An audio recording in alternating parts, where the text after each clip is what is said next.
नहीं जाता है बरगलाकर। हम तो कहते हैं ऐसा कोई व्यक्ति मिलता है, ऐसे लव जिहादी मिलता है तो पहले उसे गोली मारना चाहिए, फिर कोई बात होना चाहिए महाराज। आज जगने की आवश्यकता है, आज नहीं आप जगोगे। अगर आपके द्वारा कोई एक बेटी भी बच जाएगी ना तो जीवन भर आप भजन मत करो, लेकिन एक बेटी को बचा देना, वो पूरे जीवन भर का भजन उसे का एक ही बार आपका ट्रांसफर हो जाएगा। इसलिए प्रेम से बोलना पड़ेगा राधे राधे राधे राधे। अच्छा, आप लोगों को बुरा तो नहीं लग रहा है? अगर बुरा लग रहा है तो आप धीरे बोलेंगे, और कहीं अच्छा लग रहा है तो जयकारा में बुलंदी होगा। इसलिए प्रेम से बोलना पड़ेगा राधे इसलिए आज धर्म की आवश्यकता है हमारे देश में, लेकिन कब? जब हम पूरी तरह से जान लेंगे कि हमारा धर्म क्या है। हम पूरी तरह से जानेंगे, क्योंकि हिंदू धर्म ही एक ऐसा है जहां आपको स्वतंत्र विचारधारा मिलता है। आप हमारा भगवान कौन है आप खुलकर कह सकते हो कि भगवान ने ये क्यों किया, लेकिन अन्य धर्म में जाओ, अन्य संप्रदाय में जाओ, जहाँ केवल बुर्का नहीं चलता महाराज, जहाँ केवल हिजाब नहीं चलता है, वहाँ होठों पे भी बेल लगा रहता है कि तुम पूछ नहीं सकती हो कि तुम्हारे साथ हलाला क्यों होता है, तुम पूछ नहीं सकते हो कि कौन तलाक दिया जाता है। लेकिन हमारा धर्म जहाँ एक बार वचन मिलता है तो 7 जन्मों तक निभाने का वचन मिल जाता है। लेकिन कब? जब आप पूरी तरह से जानेंगे। हम तो निवेदन यही करते हैं सभी जगह कि अपनी बहन बेटियों से पर्दा मत कीजिए। आपके पास जब आकर बोलती है ना, आपकी बहन हो, बेटी हो, कोई भी हो, आकर जब बोलती हो कि पिताजी आज उसने ये किया, माँ आज उसने ये किया, तो आप उसको डांटिए मत कि तुम्हारी गलती है। नहीं, आप उसकी हिम्मत बनिए, आप उसकी गर्व बनिए, आप उसकी ताकत बनिए। और जिस दिन आप अपनी बहन बेटियों के साथ पर्दा नहीं करेंगे, उस दिन बहन बेटियां कहीं और जाकर मन की बात नहीं करेंगे, वो करने के लिए अपने ही घर वापस आएंगे। इसलिए खुलकर, आज खुलकर जीने की आवश्यकता है, क्योंकि बेटियां कोई कम थोड़ी ना है। अगर हमारे भारत में वीर शिवाजी हुए, वीर महाराणा प्रताप हुए, तो हमारा ही भारत है जहाँ पन्ना भाई जैसा माता हुई है जो देश के लिए अपने पुत्र को कुर्बान कर दी। हमारे ही देश में लक्ष्मीबाई हुई है जो अपने देश को बचाने के लिए कुर्बान हो गई। वो हमारा भारत है। यत्र नारी पूज्यन्ते तत्र रमन्ते देवता, जहाँ नारी की पूजा होती है वहाँ भगवान का वास होता है। लेकिन महाराज आज आवश्यकता है क्या जानने की? धर्म जानने का आवश्यकता है। आप कुछ कीजिए या मत कीजिए, लेकिन इस यज्ञ के बाद अपने घर में शास्त्र जरूर रखिए। बच्चों को कहिए कि जितना इम्पोर्टेंट है ट्विंकल ट्विंकल लिटिल स्टार याद करना, उतना ही इम्पोर्टेंट रखिए। हनुमान चालीसा भी याद कर लो, उतना ही महत्वपूर्ण रखिए कि गायत्री मंत्र याद कर लो, क्योंकि अगर ये याद करेंगे ना तो जीवन जन्म जन्मांतर का भवसागर से तर जाएगा, लेकिन ट्विंकल ट्विंकल लिटिल स्टार कुछ नहीं करेगा। ये आज अपनी बच्चों को सीख देने की आवश्यकता है। इसलिए जोर से एक बार बोलेंगे राधे राधे राधे। निवेदन कर रहे थे कि बाबा गोस्वामी तुलसीदास जी के पास एक विद्वान भी गया जो आधा जानता था। वो गया तो कहा बाबा मुझे भी गंगा जी पार करना है। बाबा जी ने कहा जैसा मैं कहूंगा वैसे करना पड़ेगा। कहा ठीक है महाराज, हाथ आगे करो। तो हाथ आगे किया और कहा जो मैं दूंगा उसे खोल कर मत देखना। स्पष्ट रूप से कहा गया कि खोल कर मत देखना। हमारा धर्म जो भी कहता है ना वो स्पष्ट कह देता है, सत्य ही होता है, और सत्य कड़वा होता है फिर भी उसे मीठा बना बना के पिलाया जाता है। कहा खोल के मत देखना। ज्यादा ही विद्वान था, चला गंगा जी में तो स्वयं भी चलने लगा गंगा जी के जल के ऊपर। और जब चलने लगा तो आधा रास्ता जब पार हुआ होगा गंगा जी आधा, तो उसने सोचा कि महाराज आखिर हाथ में है क्या। जो बेवकूफ होते हैं ना वही कहते हैं भाई। एक बार एक कथा हो रही थी तो एक व्यक्ति आया और कहा कि महाराज ऐसा है कि मैंने कथा पूरी सुनी है, तो उस कथा में जो बाली है उसका पूछ है, लेकिन जो उनकी पत्नी तारा है उसकी पूछ ही नहीं है। क्यों? तो अरे कथा में सार तत्व ये निकलना चाहिए कि कथा में हमने सीखा कि अरे किसका पूछ है किसका नहीं है, ये थोड़ी ना जानना है। तो वो व्यक्ति आधा गंगा जी पार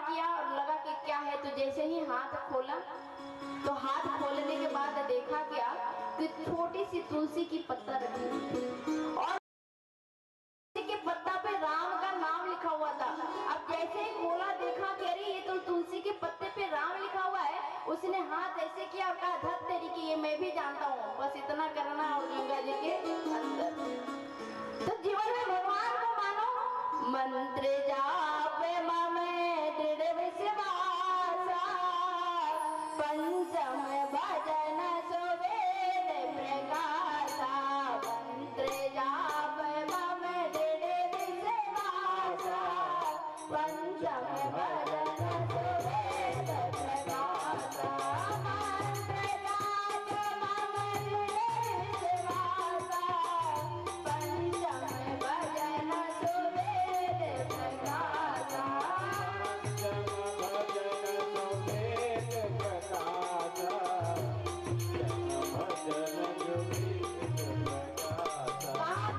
मंत्र जाप मम दृढ़ विश्वासा और पंचम भजन वेद प्रकाशा। ये जो भगवान का भजन है उसमें बड़ा विश्वास होना चाहिए महाराज।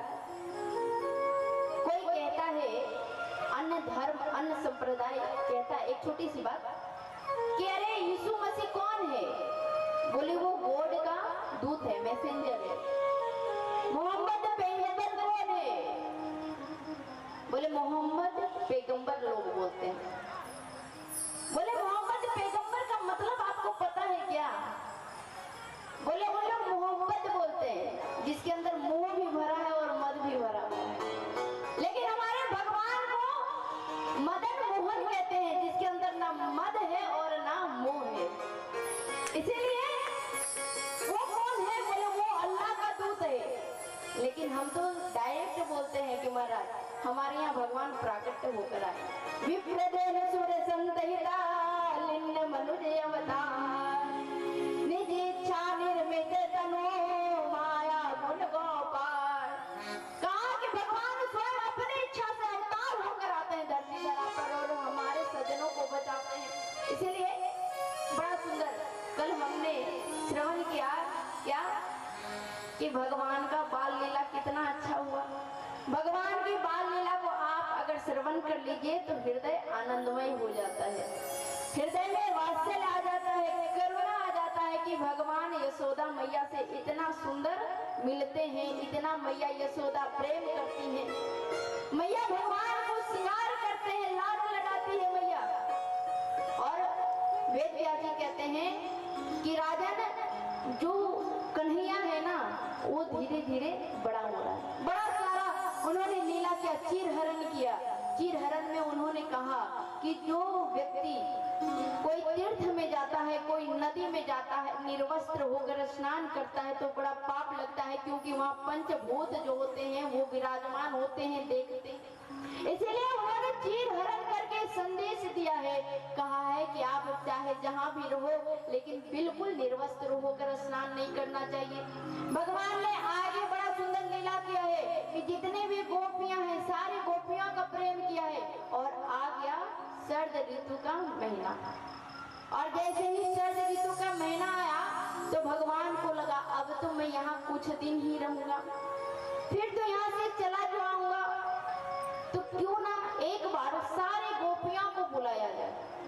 तो भगवान बड़ा सुंदर जमुना जी के किनारे गए और वहां पे अपने अधरों पे बंसी रखा है, और बंसी रखकर उस बंसी में ऐसी तान छेड़ी है कि सारी गोपियां जो अपने घरों में काम कर रही थी उनके कानों में जाके वो स्वर टकराया। और जब स्वर टकराया तो जो गोपियां जिस काम को कर रही थी सारी काम को वहीं छोड़कर और चल पड़ी भगवान से मिलने के लिए। और जब मिलने चली तो संत जी ने कहा, वेद व्यास जी ने कहा कि ऐसे नहीं चली, स्वर सुनकर नहीं, उस बांसुरी से आवाज आ रहा था कि गोपियां आओ, आकर मिलो, मैं तुम्हारा यहाँ इंतजार कर रहा हूँ। तो अगर कोई गो दूहन कर रही थी तो गो दूते दूते बाल्टी वहीं रखी और चल पड़ी भगवान से मिलने के लिए। एक गोपी बड़ा सुंदर महाराज भोजन बना रही थी, और जैसे ही भोजन बना रही थी और सब्जी में डालना था नमक और हलवा चढ़ाई थी, उसमें डालना था शक्कर तभी माँ भगवान की बांसुरी का आवाज कानों में पड़ा। और जैसे ही बंसी का आवाज पड़ा, सब्जी में डाल दी शक्कर और हलवे में डाल दी नमक। और तभी उसके ससुर ने कहा, बहू रानी। बोले क्या है? बोले भोजन दे दो। गौ माता भी उधर रमाई, तो चारा देना था गौ माता को, दे दी ससुर को, और भोजन देना था ससुर को, दे दी गौ माता को। और जब दी और देकर चलने लगी महाराज, एक गोपी तो इतना प्रेम में कि रात्रि में श्रृंगार कर रही थी कि प्रभु आप में मिलो, इसीलिए श्रृंगार करने के लिए वहां बैठी। तो बड़ा सुंदर सारा श्रृंगार किया और एक श्रृंगार बाकी रह गया। बोले क्या? बोले होठों में लाली लगाना और आंखों में काजल लगाना, बस इतना ही बाकी था। और भगवान की बांसुरी तब जाकर बजा है। और जैसे ही बांसुरी बजा, महाराज आंखों का काजल लगा ली होठों में, होठों की लाली आंखों में लगा ली है, चल दी है भगवान से मिलने के लिए। और जब चली तो एक सखी बड़ा सुंदर श्रृंगार कर रही थी, सारा कुछ कर ली, लेकिन काजल लगाना बाकी था। तभी भगवान ने बांसुरी बजाया। और जैसे ही भगवान ने बांसुरी बजाया तो सखी ने क्या किया कि पूरे काजल को अपने मुंह में लिप लिया। और जैसे पूरे मुंह में लगाया और जाने लगी तो दूसरी गोपी मिली। उस गोपी ने कहा, अरे प्यारी जू, ये तुम जो जा रही हो सखी, अपने मुंह में काजल लगा के पूरा मुंह तेरा काला हो गया है। अरे ऐसे ही तुम्हारे भगवान, ऐसे जो भगवान कन्हैया है वो तुम्हें पसंद कैसे करेंगे? तो उस गोपी ने कहा, अरे सखी सुनो, वहाँ जितने सब लोग जा रहे हैं ना, सब गोरे गोरे हैं, और भगवान तुम सबको नहीं देखेंगे, केवल मुझे देखेंगे। बोले क्यों? क्योंकि भगवान भी काले हैं और मैं भी काली हूँ, इसीलिए सबको छोड़कर भगवान मुझे देखेंगे। एक गोपी जब चलने लगी, वेद व्यास कहते हैं जब लोले कुंडला, कहा कि उस समय कोई गति को नापने के लिए मेरे पास मशीन नहीं था। अगर कोई मशीन होता तो मैं गति नाप कर बता देता कि कौन सी गति से गोपी स्पीड से जा रही थी। लेकिन जब लोला कुंडला, जब माताएं चलती है ना धीमे गति से, तो उनकी जो कुंडल होती है ना वो हिलती नहीं है। लेकिन गोपी ने जैसे ही बांसुरी की आवाज को सुना और चलने लगी, तो जो झुमके है ना, झुमके बिल्कुल आगे होते हैं, फिर पीछे जाते, फिर आगे होते। मतलब इससे वेद व्यास जी ने कहा कि आप अंदाजा लगा सकते हैं कि कितनी तेज गति में जा रही थी भगवान से मिलने। एक गोपी तो जैसे ही निकली महाराज, उसका पति ने कहा, कहाँ जा रही हो तुम? उसने कहा, मुझे भगवान बुला रहे हैं। कहा चल चुपचाप रूम के अंदर, घर के अंदर ले गया, कमरे में बंद कर दिया। अब जैसे ही कमरे में बंद किया, गोपी योग अग्नि से इतनी जलने लगी भगवान से मिलने के लिए कि शरीर वहीं जल गया और आत्मा भगवान के पास पहुंच गया। और जब सारी गोपियां पहुंची है, सारी गोपियां इकट्ठा हुई है, भगवान बांसुरी अपने अधरों पे लगाकर आज किए हैं। भगवान कहते हैं कि जब भक्तों की रक्षा करना है तो मैं एक उंगली में गिरिराज जी उठा लेता हूँ, मैं एक लेता हूँ। जब भक्तों की रक्षा करनी है तो एक उंगली में गिरिराज उठा लेता हूँ। जब दुष्टों का संहार करना है तो एक उंगली में सुदर्शन उठा लेता हूँ। लेकिन जब भक्तों का उद्धार करना है तो मैं 10 उंगली बांसुरी में रखकर बहुत से बेड़ा पार कर लेता हूँ।